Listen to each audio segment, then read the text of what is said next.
तो दोस्तों आज मैं आप लोगों के सामने दो हेयर स्टाइल जूड़ा लेकर आई हूँ जो एक ही चीज से बनाना है, लेकिन एक जो हमारा जूड़ा रहेगा वो हाई बन रहेगा और एक जो रहेगा वो मीडियम बन रहेगा, जिसके लिए हमें जरूरत पड़ेगी एक क्लेचर की, जूड़ा पिन की और रबड़ बैंड की।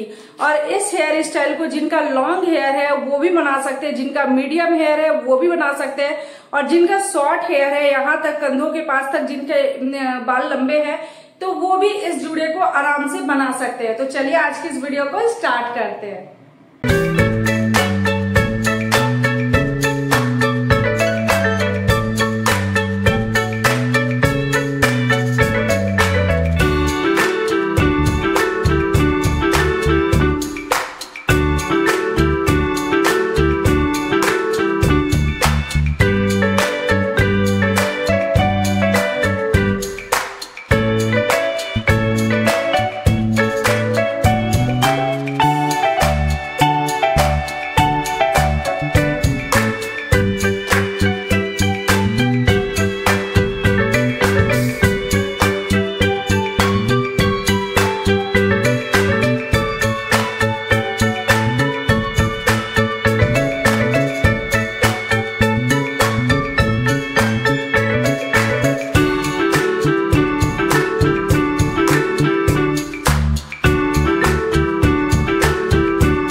आप लोगों को इन दोनों हेयर स्टाइल में से कौन सा हेयर स्टाइल सबसे ज्यादा अच्छा लगा मुझे कमेंट करके जरूर बताएं।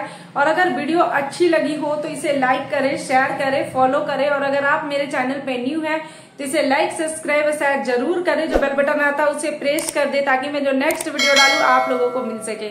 ओके बाय, थैंक यू, मिलते हैं नेक्स्ट वीडियो में।